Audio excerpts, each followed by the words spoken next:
एक नाम जिसने पूरे भारत को दो पहियों पर चलना सिखाया। नाम था हीरो होंडा। ये कहानी है एक बेमिसाल दोस्ती की जिसने देश की हर सड़क पर अपनी छाप छोड़ी। और फिर ये कहानी है उस अलगाव की जिसने दो दोस्तों को एक दूसरे का सबसे बड़ा दुश्मन बना दिया। तो चलिए इस कमाल की कहानी में थोड़ा और गहरा उतरते हैं। समझते हैं कि कैसे इन दो दिग्गजों ने मिलकर एक पूरा एम्पायर खड़ा कर दिया। और फिर आखिर ऐसा क्या हुआ कि उसी एम्पायर के ताज के लिए ये एक दूसरे के ही खिलाफ हो गए। इस कहानी की शुरुआत होती है साल 1984 से। ये वो वक्त था जब इंडिया का ऑटोमोबाइल मार्केट बस जैसे एक नई करवट ले रहा था और बिल्कुल सही मौके पर एक ऐसी पार्टनरशिप की नींव रखी गई जिसे इतिहास बनाना था।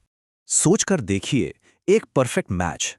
एक तरफ था भारत का अपना हीरो ग्रुप, जिनका डिस्ट्रीब्यूशन नेटवर्क मतलब देश के कोने कोने तक उनकी पहुंच थी, और दूसरी तरफ थी जापान की होंडा, टेक्नोलॉजी के मामले में जिनका कोई मुकाबला ही नहीं था। जब इन दोनों ने हाथ मिलाया ना, तो ये कोई सिंपल डील नहीं थी। दोनों ने 26% की हिस्सेदारी के साथ एक ऐसा जॉइंट वेंचर शुरू किया जिसने आगे चलकर वाकई में कमाल कर दिया। और ये पार्टनरशिप ये सिर्फ कागजों पर ही सक्सेसफुल नहीं थी। नहीं, इसने तो सच पूछिए तो आम आदमी के लिए मोटरसाइकिल के मायने ही बदल कर रख दिए थे। आपको वो ऐड याद है, fill it, shut it, forget it? क्या कमाल का स्लोगन था। ये सिर्फ एक टैगलाइन नहीं थी, ये एक प्रॉमिस था, एक वादा था, जबरदस्त माइलेज का, भरोसे का। और बस इसी एक वादे ने हीरो होंडा को करोड़ों भारतीयों के दिल में जगह दे दी।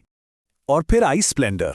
ये सिर्फ एक बाइक नहीं थी, ये एक रेवोल्यूशन था। सच में, एक साल में 10 लाख से ज्यादा बाइक्स बिक जाना कोई मामूली बात नहीं है।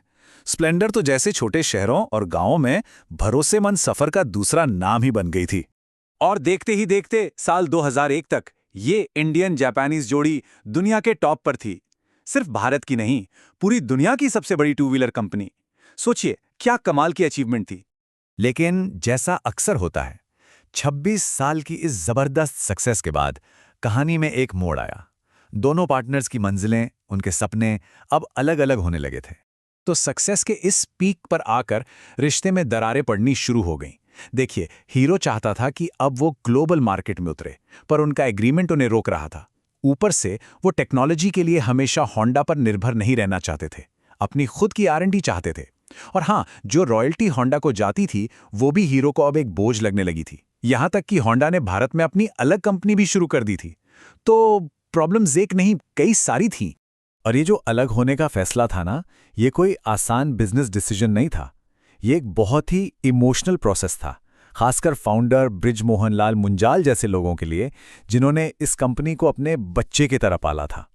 तो ये जो डिफरेंसेस बढ़ते जा रहे थे, इनका नतीजा वही हुआ जिसका डर था। 26 साल पुरानी इतनी सक्सेसफुल पार्टनरशिप को खत्म करने का ऐतिहासिक फैसला ले लिया गया। लेकिन ये सब एक रात में नहीं हुआ, इसमें टाइम लगा। दिसंबर 2010 में फैसला हुआ, और फिर अगले कुछ महीनों में कई मीटिंग्स और एग्रीमेंट्स के बाद मार्च 2011 तक होंडा ने अपना स्टेक मुंजाल परिवार को बेच दिया। और जुलाई 2011 में कंपनी का नाम बदलकर हो गया हीरो मोटोकॉर्प। एक नए दौर की शुरुआत हो चुकी थी। और जैसे ही ये पार्टनरशिप टूटी, जो कल तक दोस्त थे अब वो बन गए सबसे बड़े दुश्मन। इंडियन मार्केट में अब ये दोनों एक दूसरे के आमने सामने थे और लड़ाई थी वर्चस्व की। अब आते हैं आज की टाइम में। देखिए, ब्रेकअप के 13 साल बाद 2024 में मार्केट में एक बड़ा उलटफेर हुआ। पहली बार होंडा ने होलसेल डिस्पैच में, यानी जो गाड़ियां वो डीलर को भेजते हैं, उसमें हीरो को थोड़े से मार्जिन से पीछे छोड़ दिया। ये एक बहुत बड़ा साइकोलॉजिकल मोमेंट था। लेकिन पिक्चर अभी बाकी है। असली जंग तो वहां होती है जहां कस्टमर गाड़ी खरीदता है, यानी रिटेल सेल्स में। और वहां हीरो का दबदबा अब भी बना हुआ है। तो इससे एक बात तो साफ है, रेस अभी खत्म नहीं हुई है, बिल्कुल नहीं।